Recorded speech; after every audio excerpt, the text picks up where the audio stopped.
Welcome to Trading Day. I'm Roger Peterson. Thank you very much for joining us. Here are some of the stories we're following in the BNN Bloomberg newsroom.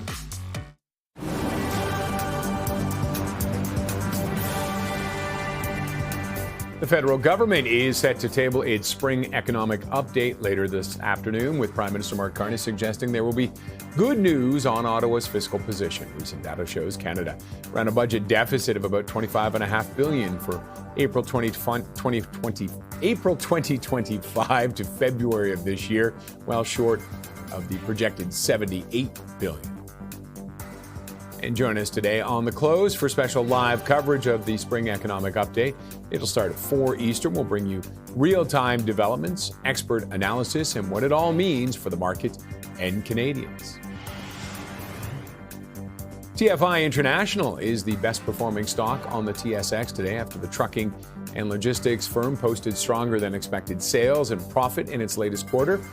Its profit forecast for the second quarter also came in higher than analysts were expecting.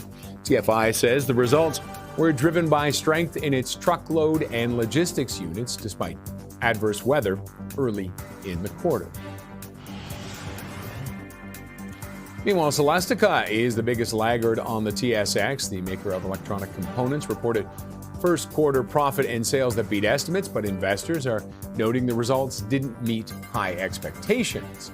Celestica also raised its full-year forecast for revenue and profit and expects to grow revenue by more than $6.5 billion in 2026 and 2027. Celestica had been facing high expectations going into the quarter, with the stock rallying 51% over the past month.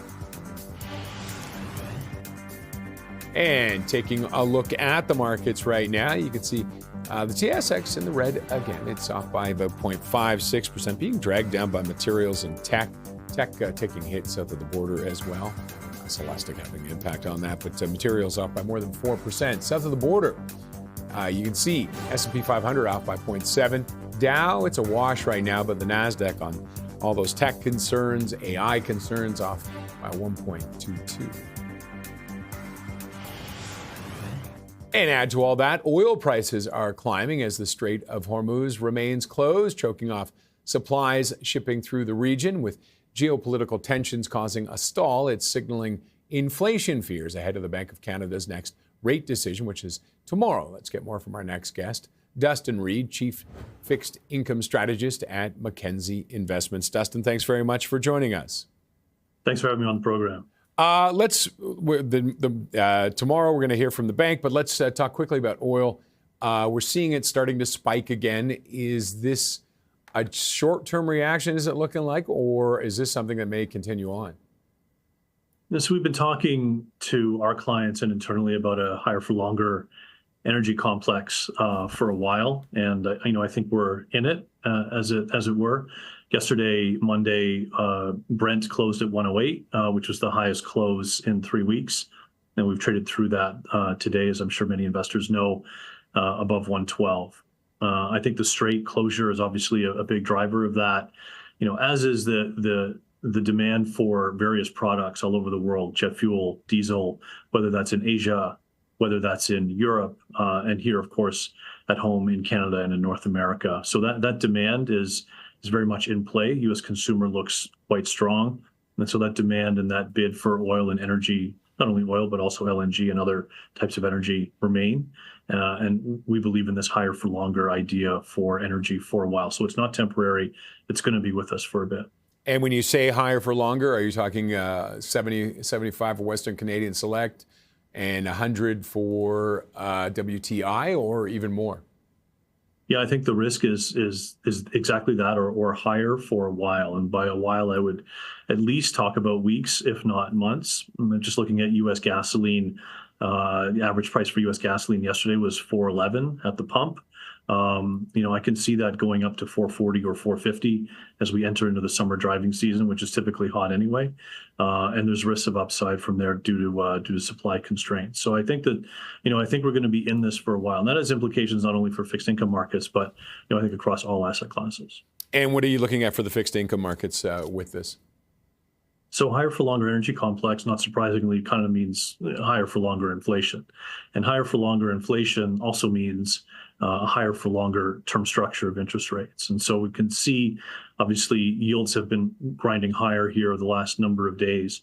And I think some of the reason is that the short-term inflation market, when you look at kind of the one-year CPI swaps, when you look at one-year CPI swaps as well, they've been moving very significantly since Thursday of last week, and you're starting to price in significant break-evens higher in the fixed income market, and that's reverberating throughout the entire curve. So it's one of the reasons why we've traded from roughly 423 in 10-year treasuries to above 435 in the last few trading days. And I think the risk here is that we can continue to grind higher if that short-term inflation market continues to be concerned about oil and the impact of the strait on all the energy complex here for the next little bit. And what are you doing with that when it comes to fixed? So from our side, we are not long, particularly any nominal U.S. duration here.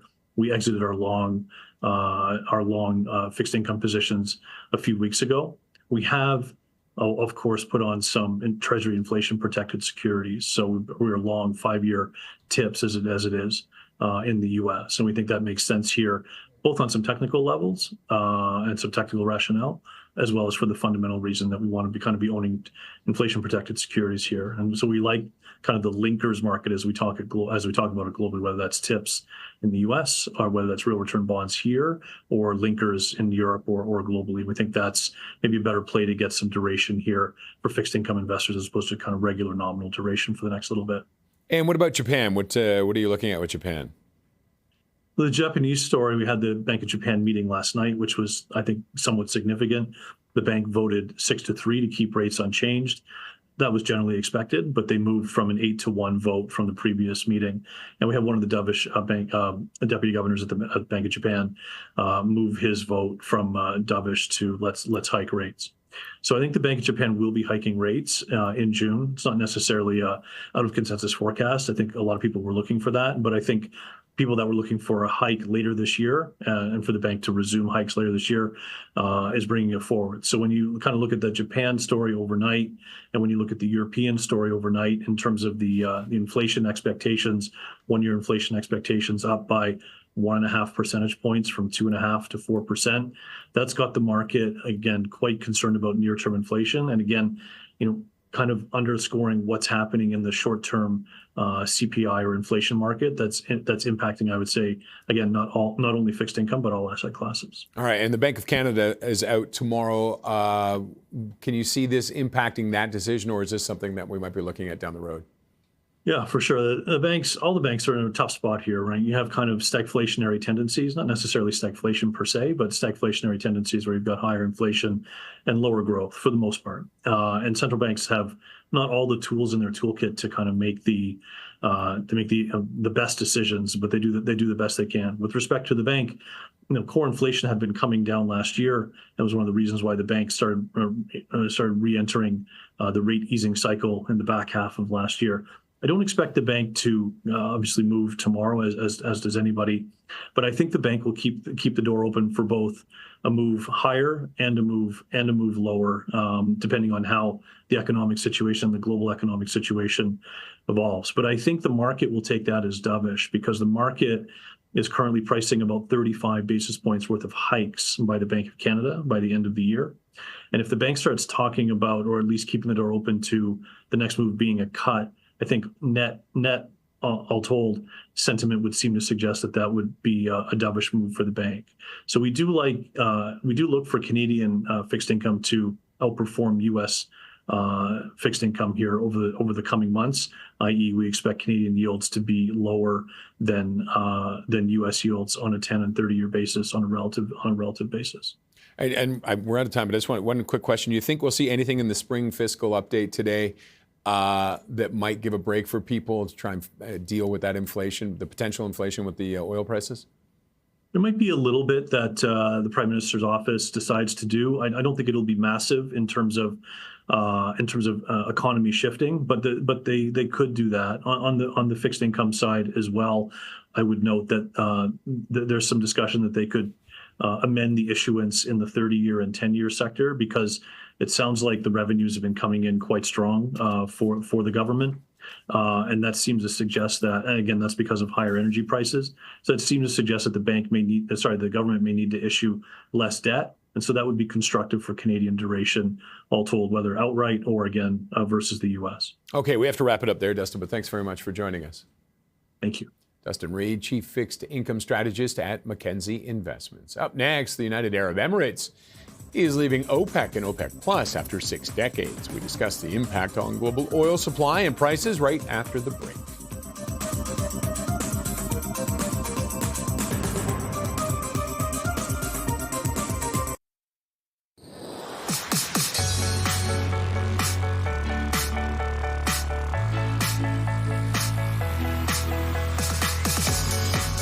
The United Arab Emirates is leaving OPEC and OPEC Plus after 6 decades. To talk about what this means for global oil supply, let's bring in Joe Brusuelas, Principal and Chief Economist at RSM US. Joe, thanks very much for joining us. Thank you. All right, let's talk about why they're leaving. We saw, is Iran, was that enough? They've wanted to go for a while, but was Iran the door opening for them? I think it's fair to say that the crisis in the Middle East provided a tipping point where the UAE could do what they long wanted to do, which is to exit OPEC and actually, at one point in the post-war era, boost their daily production. This is more about the regional politics between the UAE and Saudi Arabia, who are both modernizing, but along very different tracks. I think when it gets down to brass tacks, the Saudis need an oil price somewhere between $90 and $95 to break even to meet their budget. But UAE doesn't. They're 20 years ahead of the Saudis in terms of their modernization project. They're the regional financial center. They're somewhere between, say, Switzerland and Singapore in thinking about what their economies like. And they only need that $70 to $75 to break even. So I think what we're seeing is something that one day will be incredibly important. And indeed, it may be that point where OPEC begins to crack in the post-war period. But today's not that day. So for now, it's more status quo. The market really didn't move. You got a knee-jerk reaction in Brent crude, but not much of a big one. So what we're really witnessing here is more of a regional political clash than a major economic event. What could that lead to, that political clash? Could we see embargoes or any kind of constraints from either country or a brewing political issue? No. We're nowhere near that. My point of view here is that once we get to the new steady state equilibrium politically, economically, and financially in the Gulf, we'll then revert back to take a look at the sustainability of OPEC. That's a Saudi-driven organization. They've had an enormous problem over the past number of years of maintaining discipline across the cartel, not just in the Middle East, but in Africa and other members in what we maybe call OPEC plus. So my sense here is that we got a big war going on. It's going to change the politics, economics, and finance of the region and the world. And OPEC may be a casualty on the other side of that, just not today. Okay, so for the UAE, what's the benefit for them, and who will benefit outside of that, outside of OPEC? Will we see a break on prices? All right, so on the other side of this, if the UAE were to step up their oil production, they sell to India, China, Pakistan. Their main regional ally is actually Israel, and of course, they've got a very good relationship to the United States. So my sense is if 10% of OPEC production, which is actually, I think, is where are we at with that, right? With the UAE, right around there, a little bit higher. Yeah, we could see marginally lower prices on a global basis. After that, I'm not a fan, admittedly, of cartels or price fixing. So I wouldn't mind seeing OPEC fade into the sunset in the post-war period. So yeah, depending on what demand looks like, how long it takes to reconstitute destroyed production and refining capacity in the post-war period, my sense is even if we stop the war today, you're thinking 6 to 12 months. Yeah, it'd be a good couple of years before we'd see any price relief. And what kind of pressure does this put on the U.S. as an oil producer, Canada as an oil producer? Well, I think that, it doesn't necessarily help on the margin when we get to that new steady state. But again, that's a long time away. Right now, I think the U.S. and Canada just needs to continue to expand production where it makes sense. You know, one of the interesting things is we're 60 days into the war. If you look at the Baker Hughes rig count in, say, the United States, it just hasn't budged. Right now, the industry is not willing to put capital on the table to take additional risk to boost production. But every day we get further away from that origin. Every day we get further away from that closure of the strait, we begin to worry about refining capacity as well as oil production. And, you know, I think that we're just going to have to take this day by day. It's very difficult to make a pronouncement that you expect to hold for more than 3 to 5 days at this point, but such is the vagaries of war. It is an interesting time. Okay, so let's go back to OPEC for a second. And you say for now they survive. But are there cracks? Maybe we're not seeing them, but are there internal cracks? Well, no, I mean, I think the politics of it is going to be very difficult for OPEC to paper over the cracks, right? Iran's, you know, attacking the rest of the GCC. So I'm wondering what that looks like in the post-war world. Who really is going to be driving the global price of oil? My sense is it's the North Americans, not the Arabs, but we'll have to see how this goes, because right now we just don't know the direction of this war. Could you see regional oil groups coming together, like North and South America, the U.S., Canada, Venezuela, and Guyana, say? Certainly in a post-Trump world, I could see that, right? But again, it's almost like tabula rasa, right? We're breaking up the institutional structure of the world in which we knew with respect to energy. And we're going to have a very vibrant, dynamic period in this post-war world. And I mean, one doesn't want to get excited about this, but it will impact the economies that I cover, that I care most about, that I live in, which is the North American economy. So we'll have to see where this goes. All right, we have to wrap it up there, Joe, but thanks very much for joining us. Appreciate it. Thank you. Joe Brisuelas is Principal and Chief Economist at RSM US. Up next, General Motors raised its full-year profit outlook despite headwinds like rising gas prices and tariffs. We find out why after the break.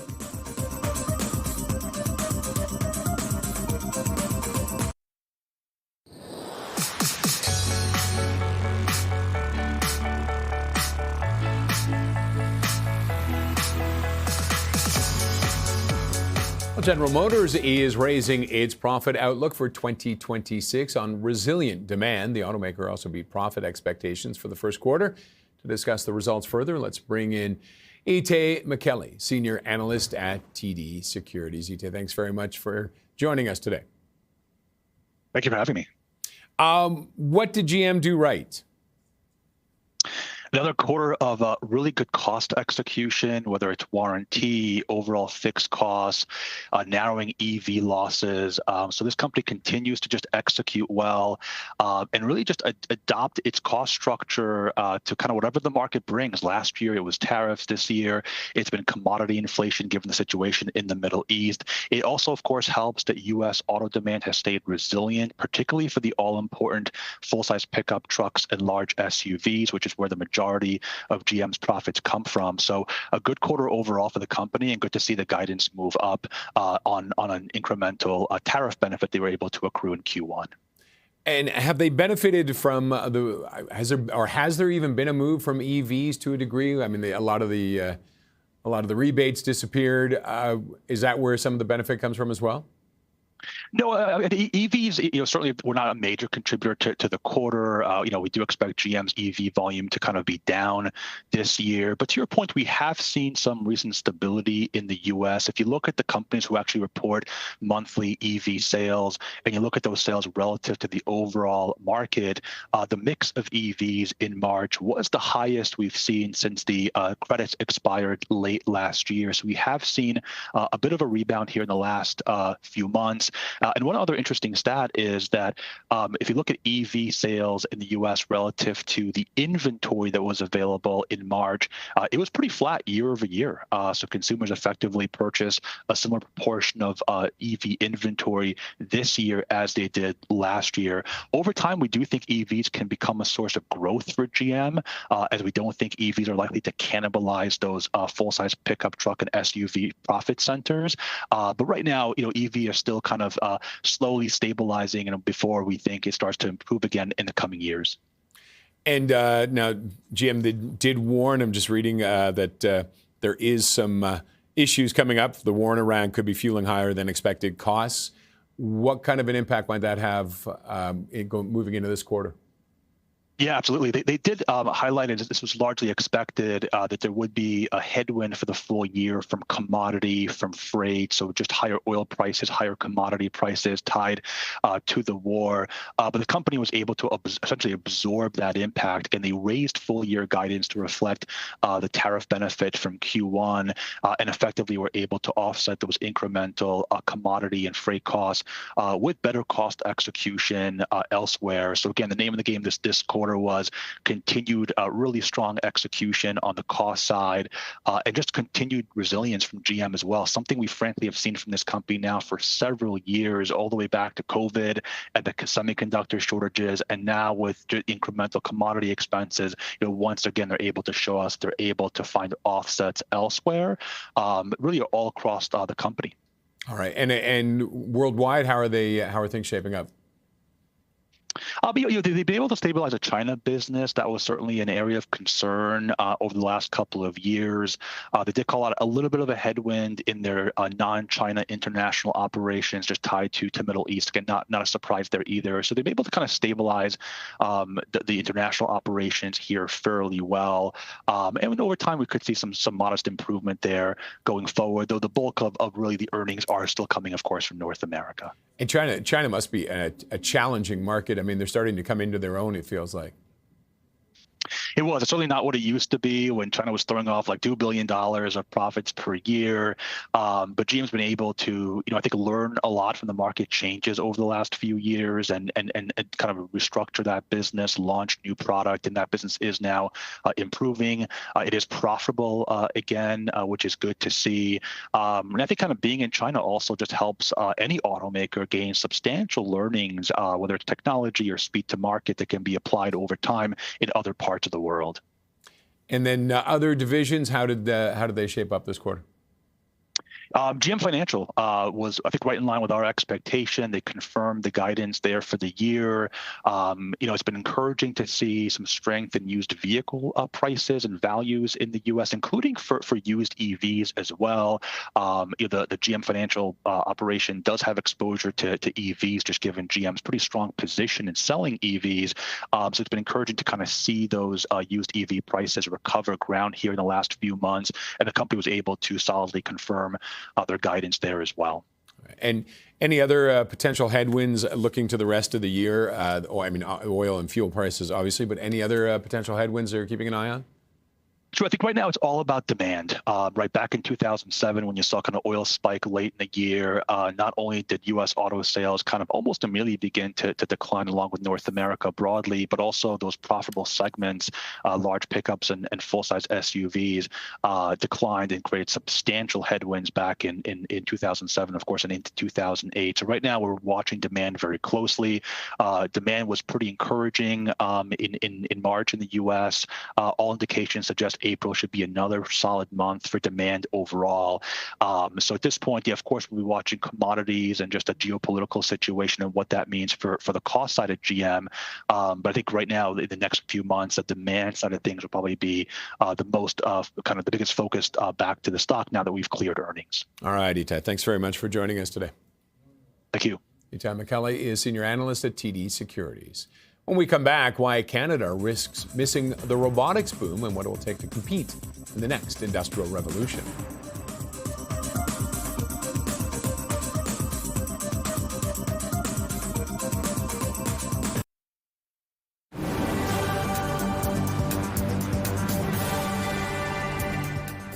We are watching shares of Barrick Mining. The Canadian miner expects to complete the initial public offering of its North American division by the end of the year. The spin-off is expected to have its primary listing in New York, secondary in Toronto. The miner also appointed 7 executives dedicated exclusively to North American Barrick. The division will include stakes in its projects in the U.S. and the Dominican. The United Arab Emirates is exiting OPEC and OPEC Plus May 1st. The move is in line with the country's economic long-term plan, and the UAE says it will continue to gradually increase production in a measured manner aligned with demand and market conditions. The Middle Eastern country also says the decision is based on national interest, pointing to the evolution of the policies in the sector. Shares of Coca-Cola are on the rise after the beverage giant posted its best growth since 2024. Organic revenue increased 10% in its latest quarter, beating estimates. Sales and profit also topped Wall Street expectations, and the company raised its full-year profit outlook. Analysts note Coca-Cola's efforts to offer beverages at different price points seems to be paying off. And a quick look at the markets, and you can see TSX, another up day, down about 0.53%. The U.S. markets are mixed today as well. They are all over the place. You've got the S&P 500 up by 0.64, the Dow up, but really just a wash. And the NASDAQ on tech and AI concerns taking a hit. It's off 1.18%.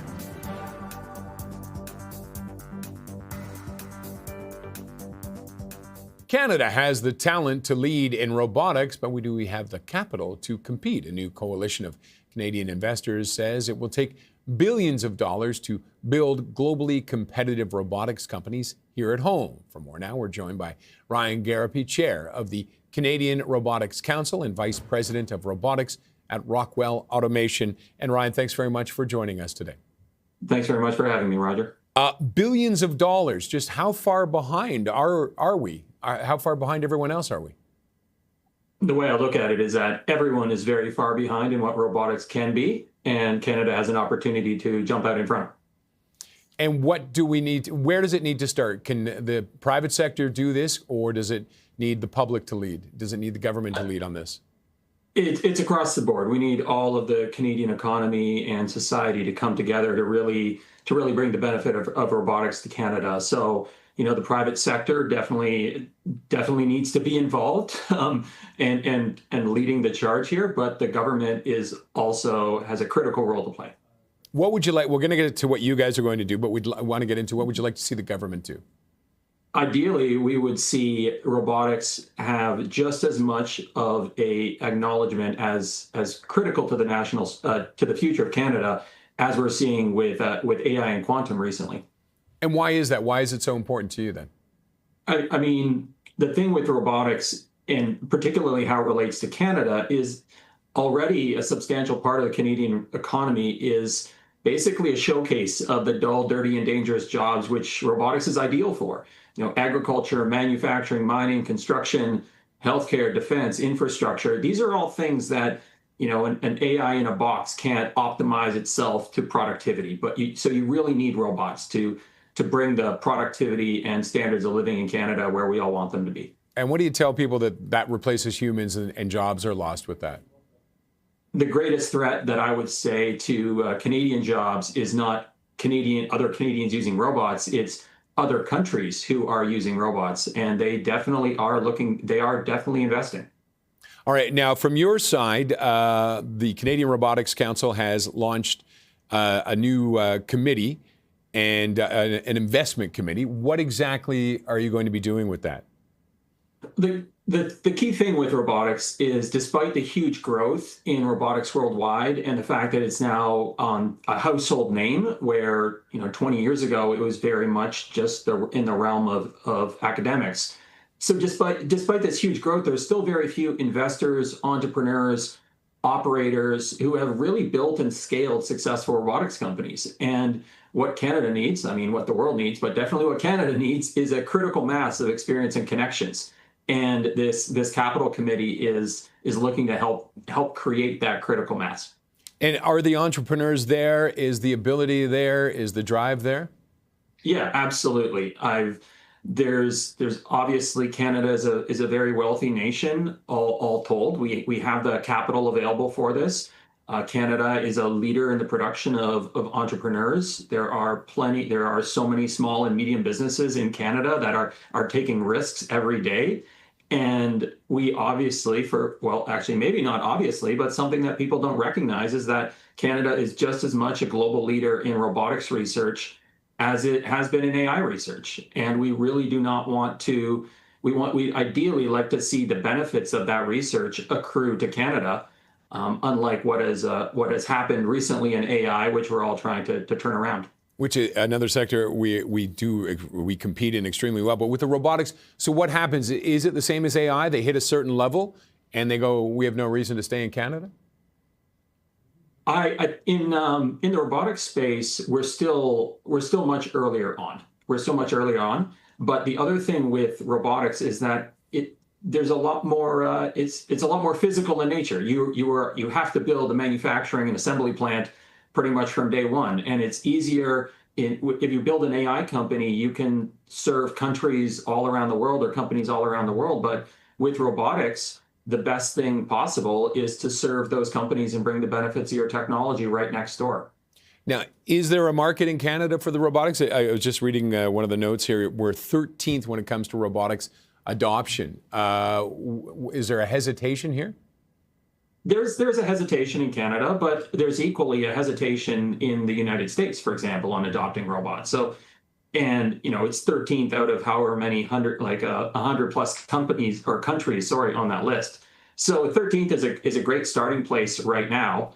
Everyone is very early days in terms of how much Canada can benefit. And what can companies do? I mean, you guys have, you've invested $150 million so far. The council, right? Is that right? So the investors who make up the capital committee have already in the past invested $150 million or so into robotics companies. And what can Canada do right now? We can continue to look for adoption of the robotics technology, which has existed and has been reliable for decades. We shouldn't be scared of it. We should look at it as a force multiplier for everyone, and as well continue Canada's world-leading cutting-edge research in the space. We need to do both. All right, and can companies reach out to this committee, or are you looking for companies rather than waiting for them to come the Canadian Robotics Council is absolutely looking for more companies to get involved, whether they are robotics developers, whether they're suppliers to the industry, but more importantly, if they're users and if they want to know the benefits of robotics. We actually just recently launched a case study library, which is trying to get the word out there that robotics is not high risk. Putting a robot in your factory, in many cases, it's much like just putting another computer in your business. It's not always that self-driving car or humanoid. Sometimes it's very basic, and this technology has been tested for decades. Okay, we have to wrap it up there, but Ryan, thanks very much for joining us. Thanks very much, Roger. All right, Ryan Garapi is the chair of the Canadian Robotics Council and vice president of robotics at Rockwell Automation. Coming up, we're looking at why shares of Bed Bath & Beyond were soaring in the pre-market, but then plummeted. That's next.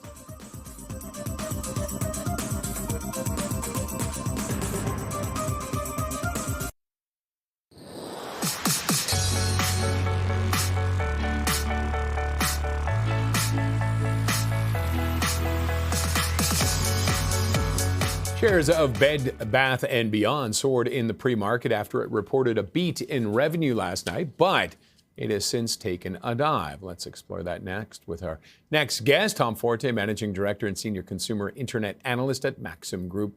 And Tom, thanks very much for joining us. Thanks for having me, Roger. So why the upshoot and then that plummet off the cliff? Yeah, so I'm going to focus, I guess, on the plummet off the cliff as you're referring to it. I have two different thoughts there. One is that investors are selling on the good news, and it is very good news, to the extent that they reported 6.9% revenue growth, which was the strongest top-line growth for the company since the pandemic, when the home category did incredibly well. And then if you look pre-pandemic, since 2018. The second school of thought is that even though they had their best revenue performance in a very long time, Marcus Lemonis, as part of his vision of creating the everything home store, still has a lot of work in front of him, and the company had a larger EBITDA loss than it did in the prior quarters.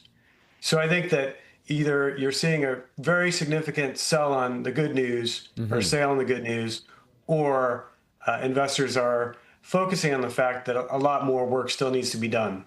And was that a big factor, that loss on the EBITDA? Because it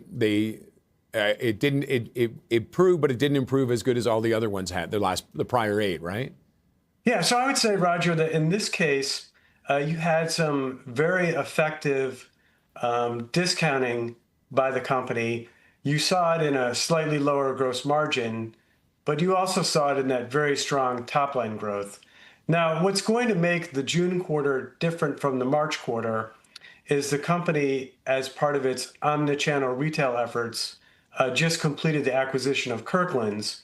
So now they're going to have a much larger physical store base than they had when they were running essentially Bed Bath & Beyond, Overstock, and other online-only brands. And do you think that's a benefit? Is that the right move? I think it will be a benefit longer term. So if you look at the game plan here, it's trying to become the everything home store, giving the consumer really an end-to-end solution from potentially finding someone to finance the purchase for your home by working with a partner, to securing all the products you would want to buy for your home, and then getting services such as flooring installation, cabinet installation, things of that nature. So I think that Marcus Lemonis has a very big vision here. It's just taking time, as you would imagine, for it to play out. Now, he put that letter out to the shareholders yesterday. Did you think that helped, or was not have an impact?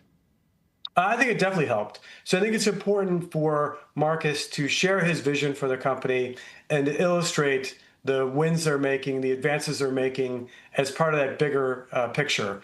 Now, what we didn't talk about is the challenge for Bed Bath & Beyond, as it is for Restoration Hardware or just other companies in the home category, is that you have elevated interest rates still, and you're not seeing a lot of turnover. And that's been really a multi-year headwind for the category. So that's been persistent. And what other concerns might they be looking at going forward? Well, I think the concern, although I'm less concerned in this regard, because I do think that one of Marcus's strengths is managing expenses, cutting costs, things of that nature. So then the question will be, will he land the plane, so to speak, and get the company where it generates long-term both top-line growth and profits? And I'm of the belief that he will eventually get there. And no, eventually get there. What would eventually be? What does that look like? Eventually, I would say within a couple of years. So you think about it. So they closed Kirkland's in April. They have another store that they're buying, or store chain they're buying, the Container Store. That's expected to close in July. So I'm going to give him some time to integrate those new deals. And then I do anticipate within the next couple of years that he'll be generating profitable revenue growth. All right. And do you see any other M&As coming down the pipe for them? That's a good question. So I think what we're going to see is a combination of the company building its efforts to advance both products and services to service consumers in the home space, acquiring them as they've done with Kirkland's and the pending acquisition of Container Store, and then finding strategic partnerships such as, maybe on the finance side to help consumers finance their home purchase. So a combination of build, buy, and partner. And do you like that balance between the three of them? I do, because I think ultimately, if you lean into these services, as you've seen with Apple, that really drives a higher margin over time and superior free cash flow than just selling the lower margin e-commerce products, as an example. All right, Tom, thanks very much for joining us today. My pleasure, Roger. Tom Forte is Managing Director and Senior Consumer Internet Analyst at the Maxim Group. Still ahead, today's market movers with Bloomberg's Matthew Griffin.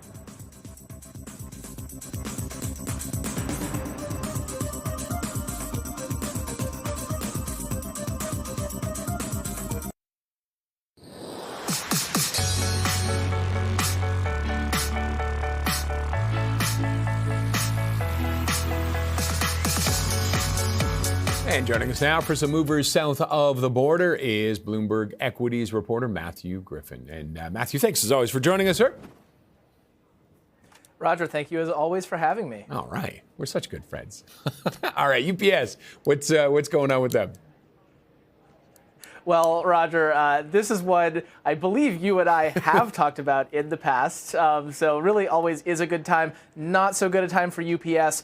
The decline here has come in a little bit, but this stock was down as much as 7.2% this morning. That's their worst day since July. Interestingly, the parcel carrier actually beat expectations on both profit and revenue across the company in the most recent quarter. That being said, there were some points of weakness. For one thing, they didn't raise their full year guidance. That disappointed some investors who were looking for more from the company, especially with them beating on a quarterly basis.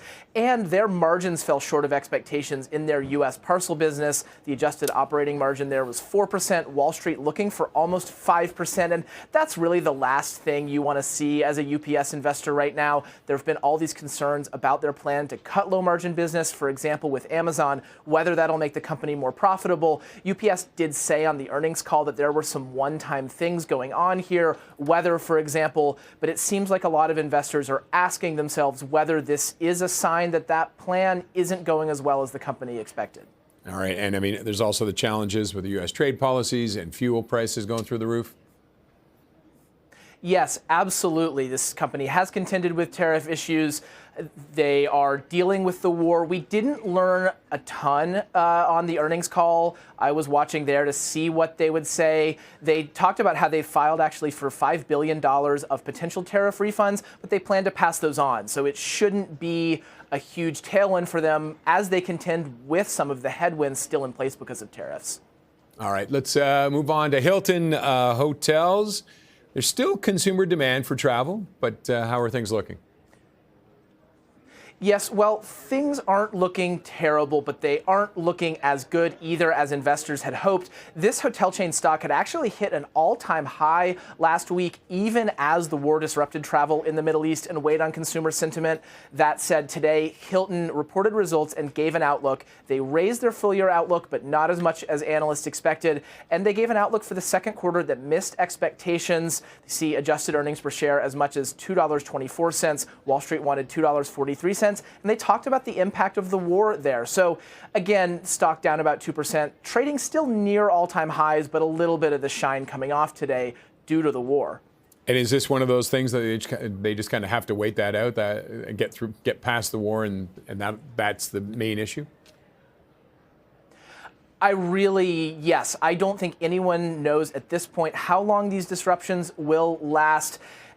Investors seem to be positioning as if the conflict will be short, as if this won't be a huge headwind. Again, you look at that stock near all-time highs. That being said, I think every report like this that we get is a reminder that the cracks are starting to spread the longer the Strait of Hormuz stays closed, the longer oil stays pricey, and the longer hotels in the Middle East are empty. All right. And let's get in about OpenAI.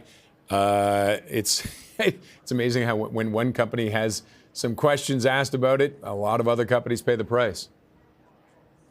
Yes, so this stock, Vertiv Holdings, ticker VRT, it's a really interesting sort of second order effect of this Wall Street Journal report on OpenAI and them missing their internal revenue goals. This stock down more than 7% today. It's an industrial company. They make cooling equipment, they make electrical equipment, and they get 80% of their revenue from data centers. So this stock up more than 1,100% over the last 5 years. It's one of these high-flying kind of AI infrastructure names. But you see the downside of that today. I guess that has come in a little bit. So down more than 7% earlier, 5.5% now.